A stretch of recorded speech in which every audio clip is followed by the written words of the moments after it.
Hablando del caso Cecilia, estamos aquí en estudios con un invitado y se suma Diego Romero a la mesa. Diego. ¿Qué tal? De Bueno, nuevo. Bien. Bueno, ¿a quién tenemos? Bien, estamos con Juan Arrejín, quien fuese el primer abogado de la familia Streshovsky. ¿Qué tal, Juan? ¿Cómo estás? Muy bien, gracias por la invitación. ¿Cómo estás, un placer. Así Bueno, que... un gusto, Juan. Y ¿cómo ves a esta altura el desarrollo de todo el proceso? Bueno, es, creo yo, lo que se debería esperar de este tipo de procesos. No es una causa común, el delito es un delito muy grave, las connotaciones sociales que ha tenido afortunadamente están apaciguadas, digo, en el sentido de movilizaciones de un lado y del otro, como sí ocurría en el 2023, en la época que yo estuve en el expediente. Y respecto de lo otro, bueno, los planteos lógicos de también la defensa, una defensa muy aguerrida, 7 defensores, porque hay 7 imputados, y bueno, hay un equipo de fiscales por un lado, más la querella particular, la querella del Estado, digo, una causa muy compleja que dentro de todo se va desarrollando bastante bien. Acá el principal interrogante que hay, bueno, si los van a declarar culpables o no. En Sí. el caso de César Sena parece un hecho que sí, porque de alguna manera la estrategia de defensa de los demás imputados es César lo hizo, los demás fuimos como Sí. peludos de regalo en todo esto. En el caso de los padres ayudamos como todo padre a intentar que nuestro hijo no sea condenado, no sea atrapado. Sí. Pero sí está la duda con respecto a eso, ¿no? A Merenciano Sena, Marcela Acuña. ¿Usted cómo ve esto? ¿Tienen posibilidades de ser declarados no culpables? Bueno, desde lo técnico siempre. Cualquier persona acusada en el marco de un juicio por jurado puede ser declarado culpable o no culpable. Ahí ya entra en juego la experiencia de los acusadores como de los defensores. Los acusadores tratando de demostrar su teoría del caso, esto es su hipótesis de responsabilidad penal, y la otra la de los defensores tratando de contrarrestar, o por lo menos a la defensiva, que parece ser esta la estrategia de los defensores de los Sena, de correr la pelota hacia la cancha, usando términos futbolísticos, ¿no? Correr la pelota hacia la cancha de los fiscales a ver si pueden meter un gol. Si no me meten un gol, el empate a mí me sirve. Entonces, si los fiscales no logran convencer o demostrar que Marcela, Emerenciano, César tuvieron participación criminal, bueno, el principio de inocencia nos beneficia y ahí nosotros salimos airosos y no culpables habiendo ganado el juicio, ¿no? Entonces, digo, es la estrategia de ellos. Obviamente que la estrategia de la Fiscalía va a ser distinta, pero sí yo hago un análisis crítico, y perdón que me extienda, y tiene que ver con que en un momento inicial nadie declaraba. En algún otro momento, estamos hablando también cuando estaba el abogado Díaz, que era el primer abogado de los Sena. Sí. Nadie hablaba, nadie decía nada, se llamaron a silencio. En algún momento comenzó la danza de las cartas de Marcela. En algún momento dice que César se haga cargo, que lo dice ahí, pero no lo dice en el expediente, con lo cual carece de importancia para nosotros.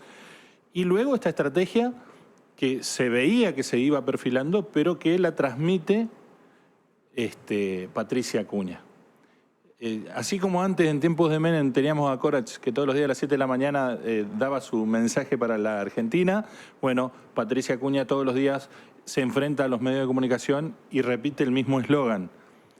César femicida, madre encubridora, beneficiada por la última parte del 277 del Código Penal, del artículo. Que por ser madre no es penable. Claro, no tiene reproche penal porque encubrió a un hijo en esta relación de parentesco. Y la tercera es Emerenciano libre porque no sabía nada. Lo que yo cuestiono, y esto lo dije en varias oportunidades, es que esperaron 28 meses para ejercer para tener un acordado, ejercer una defensa. Entonces, se le ven los hilos a la marioneta para mi gusto, y eso podría beneficiar a los acusadores. Este beneficio de si actuó como encubridora de un hijo que otorga el Código Penal, ¿abarca incluso un proceso de desaparición, de presunta desaparición de un cuerpo nada menos?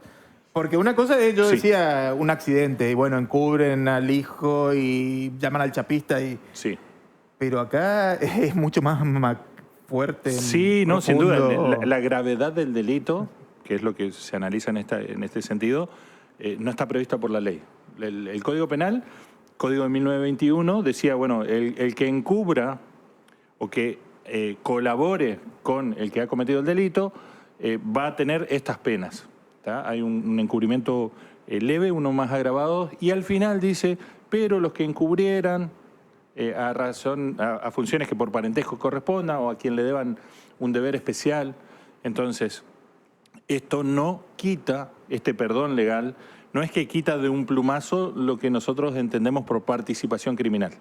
El Código Penal dice, el que tuviere el dominio del hecho, o sea, el que ejecuta la maniobra delictiva, tiene la pena como autor. Ahora bien, hay personas que colaboran en eso, y ahí es donde está la importancia de la nueva calificación que le da la Fiscalía, para hacer un poquito de docencia. Inicialmente, en el primer equipo fiscal dice, los 3 fueron coautores, los 3 la mataron. Bueno, en el requerimiento de elevación a juicio dice, no, César mató, y los padres colaboraron determinadamente para llegar al resultado final. Y eso no es encubrimiento, sino que es participación primaria. Sí. ¿Por qué? Porque dice la Fiscalía, sin el aporte de los padres en la planificación, en acomodar las cosas para que se dé el resultado final, no hubiera ocurrido esto que estamos investigando. Y después hay otro tipo de participación que en su momento la tuvieron los colaboradores, que participaron, pero no en el resultado, no de modo determinante. Bueno, en definitiva, hoy acusados en este sentido, César como autor, partícipes primarios, los padres, y los otros como encubridores. Argin, y teniendo en cuenta el conocimiento que usted tiene del caso, ¿a usted le cabe la posibilidad de que realmente Merenciano no haya sabido, como dice su defensor, Osuna? Bueno, la primera sentencia que yo tuve siempre, y aparte investigando en la causa, viendo las maniobras, viendo la forma de manejarse de esta gente, nada ocurría sin la autorización de Merenciano. O sea, el alfa de ahí era Merenciano. La persona que definía los destinos de su familia, pero también de los miembros de su movimiento, era él. El que comandaba la forma de ejecutarse cada una de las cosas era él. Con lo cual, parece muy raro que una persona de estas características hubiera omitido controlar esta situación. Y que el resto se hubiera animado a hacerlo sin que él sepa. Sin ¿no? lugar a dudas. A ver, yo fui hijo primogénito. No se me hubiera ocurrido jamás hacer nada, por más pequeño que sea, dentro de mi casa. Porque el alfa en casa era mi padre. Entonces, entendiendo esta lógica, nosotros a esto perdón, si por ahí me extiendo, pero nosotros esto lo analizamos desde otra perspectiva. No los hechos en sí, sino una perfilación criminal, porque nos falta el cuerpo, no tenemos autopsia, no tenemos ningún elemento. Entonces acudimos a personas como Diego, que saben de estas ciencias auxiliares que tiene el derecho para decir, el comportamiento de esta persona. Y traigo a colación esto. Si esta persona siempre se condujo así, muy difícil que en este momento no supiera nada y se comiera, como dice el colega Osuna, 28 meses de prisión siendo una persona inocente. Y en el caso de Marcela... No, lo de Marcela es una participación mucho más activa, mucho más vinculada al hijo, más de dirigir a su hijo en particular, pero que sin duda es la lugarteniente de Merenciano. Ellos conforman, si bien esto no se está analizando, pero ellos conforman el movimiento Mujeres al Frente, que era la patota femenina que evitaba que la policía reprima. Sí. Entonces, nada era casualidad en el mundo Sena. Estaba todo muy articulado. Muy articulado hasta lo último. A ver, entendamos esto. No es que contratan un servicio de flete para trasladar la cama. ¿Te habla Gio? No. ¿Me escuchás bien? Bueno, un problema, perdón. Un no, problema está técnico. Bien, disculpen. No, decía, a ver, no es que contrataron un servicio de flete para llevar estos muebles. Llamaron a alguien del movimiento que siempre era el que hacía este trabajo y le encargaron que lleve estos muebles al barrio Merenciano. Entonces, a partir de ahí, hasta lo que imaginemos, claramente hay una participación activa. Bien, te hago una consultita. Sí. El jurado este fin de semana se fue a su casa y accedió a su celular, computadora, internet. Sí. ¿Esto no atenta un poco contra el espíritu del juicio por jurados? Yo creo que sí. En realidad, lo que debería hacer es que cuando se conforma el jurado y tenemos el equipo de juicio, acusadores, defensores y el jurado, deberían estar aislados, sobre todo en este tiempo, porque una cosa es Estados Unidos hace 200 años, donde llegaba el diario un mes después, a lo que nos ocurre hoy. Cuando se hablaba de la contaminación, se hablaba siempre de la contaminación en función a que la gente conocía lo que era el caso Cecilia y podía haber tomado partido. Lo cierto es que en la práctica los dos espacios tuvimos oportunidad de hacer nuestros alegatos, digamos, de explicarle a la gente qué es lo que queríamos nosotros. El punto es ahora. Yo en su momento había recomendado hacer esto mismo que decía, todos aislados en un lugar como el centro de convenciones, pero sin acceso a celulares ni a televisores o equipos electrónicos. ¿Por qué? Porque claramente esta novela que se está desarrollando con el juicio va a tener todos estos ingredientes. Yo decía, vamos a confiar en el espíritu de la gente y la contención que la justicia le pueda dar, en el sentido de que no va a estar. Pero sí, a ver, todas las presentaciones del doctor Osuna, por ejemplo, van en el mismo sentido. No hablaron de Merenciano, no hablaron de Merenciano. O sea, es la construcción del sentido común. Es una maniobra y una lógica política, pero que la están utilizando y muy bien. La están aprovechando, sí. Exacto. Por el otro lado, la querella en este momento no está opinando, no está haciendo su alegato. Y como bien señalaba lo de Patricia, es decir, Patricia va todos los días y dice, porque es un speech, César femicida, la madre encubridora privilegiada, Merenciano inocente. De acuerdo justamente al conocimiento que usted tiene del caso, a los perfiles de los que estamos hablando, ¿cómo se planificó esto? ¿Intervinieron los tres? Y sobre todo, ¿a raíz de que usted se reconstruye un motivo, un móvil? Sí, yo lo tuve y lo expuse en las vacaciones de invierno del 23, antes de retirarme. O sea, no en el marco del retiro, sino que lo expuse porque en las vacaciones de invierno habíamos logrado que lleguen los dos médicos y la psicóloga de Cecilia. Y ellos daban cuenta de situaciones de retraso menstrual que podrían aconsejar un embarazo, las ganas de Cecilia de ser madre, obviamente el terror de Marcela que aparezca un heredero de su príncipe, porque esto era un imperio, o sea, el imperio Sena era un imperio, manejaban el Estado de ellos. Entonces, ese motivo entiendo yo que fue el disparador. Cecilia era una persona que no iba a la casa de los Sena porque tenía prohibido ingresar, porque ya venía peleándose con su suegra, y la meten en esa vivienda. Y aquí viene lo más jugoso y que hasta ahora nadie lo analiza, pero yo lo vengo siguiendo. Cuando hacemos esto de perfilación criminal, los que nos dedicamos al derecho penal, pero que aparte nos gusta la criminología, buscamos esas cositas que no están en ningún lado, pero que nos dan los perfiles y los modos de actuar. Si usted todos los días se levanta a una hora, va al gimnasio, de ahí viene al diario y de ahí se va a buscar un hijo a la escuela, usted tiene un patrón normal de conducta. En Merenciano Sena se levantaba, se iba al barrio Merenciano, daba las directivas, dirigía piquetes, cortaba las calles. ¿Qué mejor que en el marco de eso meter la situación que estamos analizando? Yo creo que fue totalmente premeditado seguir con la rutina diaria para que nadie desconfiara. Y para que si pasara esto, no, yo nunca planifiqué, yo hice lo que siempre hacía. Estuvo haciendo notas, brindando notas, porque en ese momento él era candidato. Sí. Vino aquí a Norte. Sí. Así que... No, por eso digo... Bueno, a el César propio lo mandaron. César va Sí. a una actividad del movimiento. Sí, ahí salen las fotos famosas de los rasguños. Sí. Por eso digo, a ver, hay algo que se llama psicopatía. Y la psicopatía viene muy vinculada a este tipo especial de delitos. Una cosa es lo que antes se llamaba crimen pasional, que es el hombre que por alguna situación mata a su mujer, pero la mata y la deja ahí, y eventualmente se suicida. Esto está planificado al detalle. Nadie se debe olvidar de que cuando allanaron la casa, los Sena y los colaboradores, ninguno tenía los celulares que tenían antes, ni los números ni los equipos. Y las conversaciones que se encontraron van todas en el mismo sentido. Todo este entorno también familiar, Patricia Acuña, además, ¿también cambiaron teléfonos? Sí. Sí, pero aparte, bueno, de hecho en su momento yo reclamé, ella lo encubrió a César, lo escondió a César cuando había un pedido de captura. Y Ricardo Goya, su pareja. Exacto, sí. A ver, es un clan, se manejaban como clan. La patota, lo que hicieron durante el juicio. Digo, tampoco creo que sean supradotados, pero sí entiendo que llegaron a un nivel de organización y de esquema tan poderoso que hasta manejaban el Estado. Ellos entraban al Banco del Chaco, sacaban bolsas con dinero, pedían tierras, elementos, maquinarias y les daban. Cecilia era una más.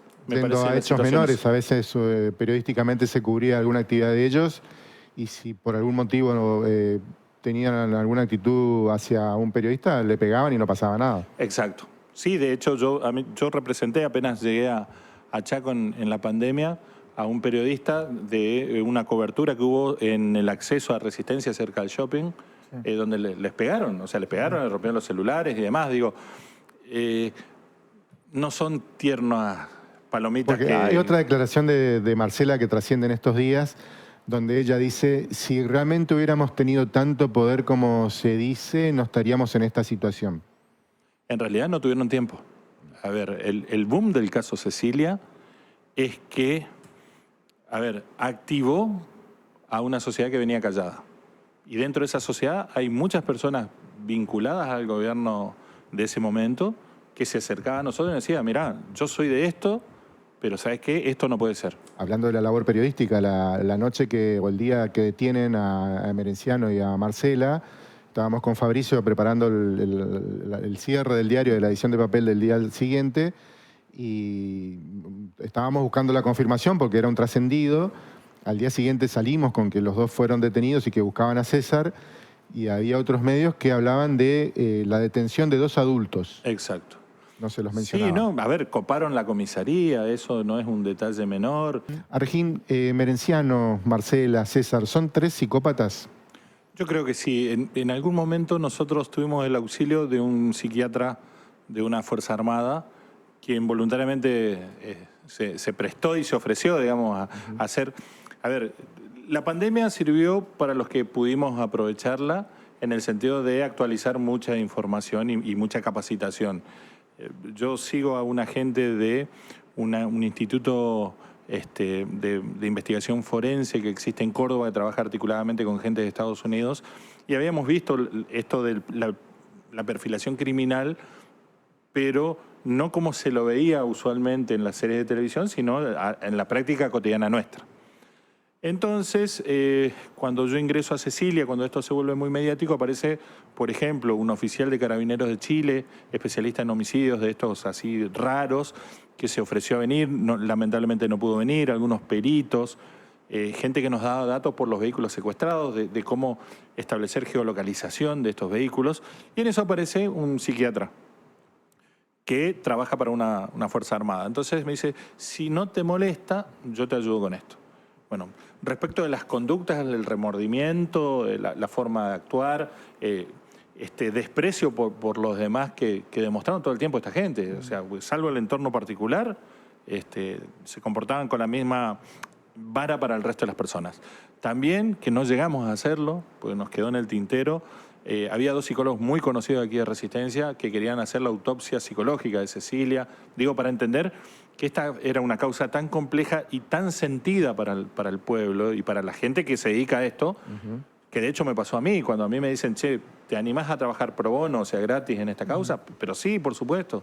Obviamente que lo que era una causa penal es hoy para mí una causa personal porque me encantaría que se haga justicia.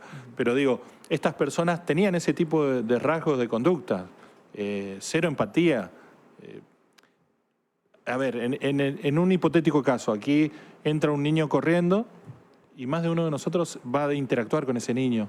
En ningún momento a estas personas se lo veía con esas gestualidades respecto de niños o de personas ancianas, con lo cual digo, para mí es más que creíble y de hecho yo creo que las pruebas que aportó la Fiscalía van a ir en ese sentido. Bueno, obviamente insiste mucho la defensa, la doctora Tomljanovic. También Osuna, por más que es de Merenciano, pero habla mucho de no hay cuerpo, no hay autopsia, no hay acta de defunción. Sí. Eso lo dijo en el alegato Tomljanovic. Sí. Pero, ¿cómo puede llegar a explicar la defensa el tema de que ingrese y nunca salga de la casa? Bueno, o sea, ahí es ¿qué pesa más a la hora de evaluar un... Bien, son cuestiones técnicas del proceso penal. El derecho penal establece delitos del proceso penal, la forma en la que investigamos y juzgamos. Hay, primero, para recordarle a la gente, el primer juicio por jurado que tuvo la provincia del Chaco es una sentencia de culpabilidad sin cuerpo. Sí, no había cuerpo. Mayra. Exacto. Mayra Benítez. No había cuerpo, con lo cual no es un requisito esencial para poder tener o no.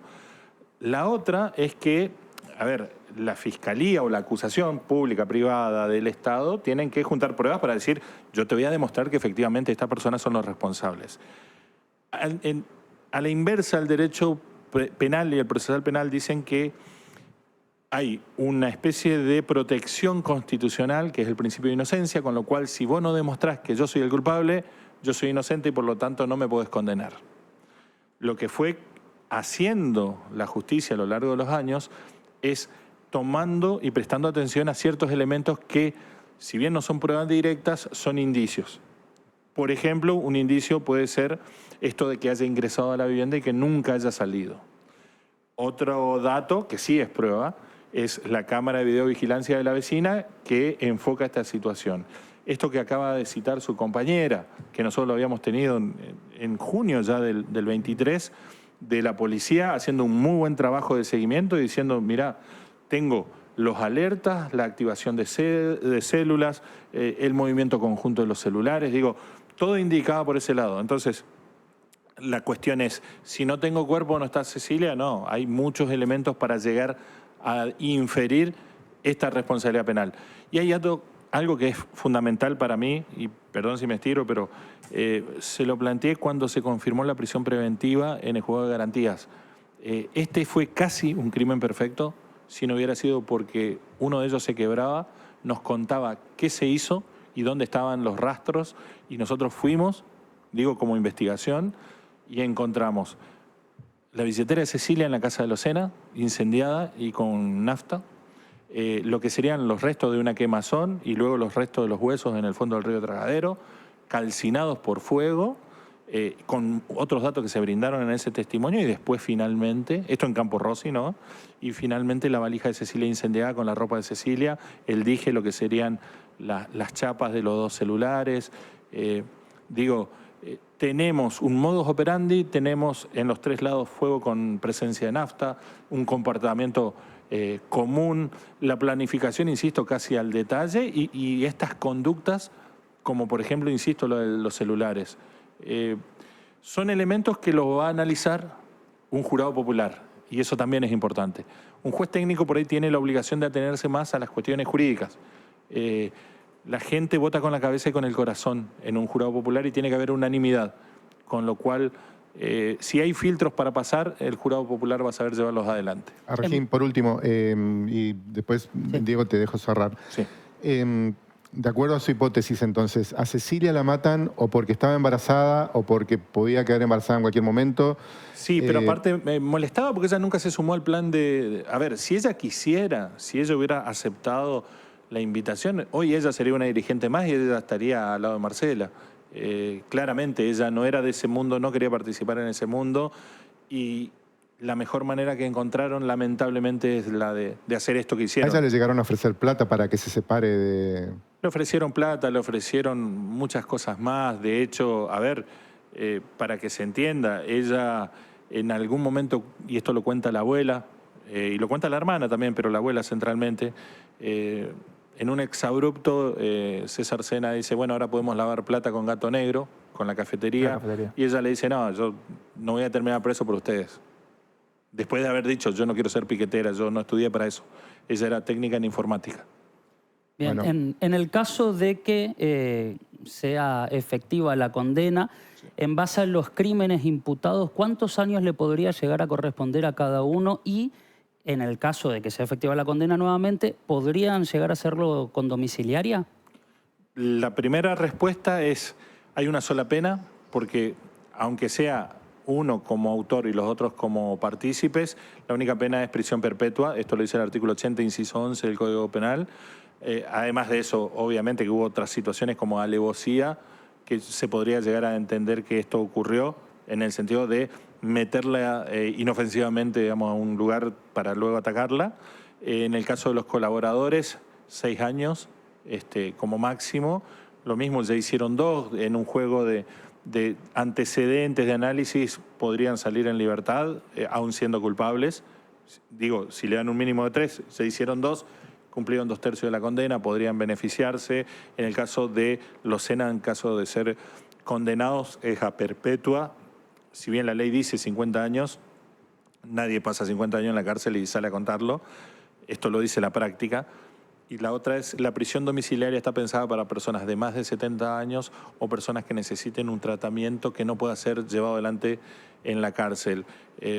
Marcela no tiene afecciones más allá de sus huelgas de hambre, César claramente no las tiene, un hombre joven, y Emerenciano dice tener diabetes. Hasta personas con cáncer están condenadas en Chaco cumpliendo su prisión en instituciones carcelarias con asistencia médica, con lo cual no habría inconveniente en que un diabetólogo lo visite y le ayude. Bien, Juana Regín, un gusto muy grande tenerlo aquí en el estudio de Buen Día Norte. Muchas gracias. Gracias a ustedes por la invitación.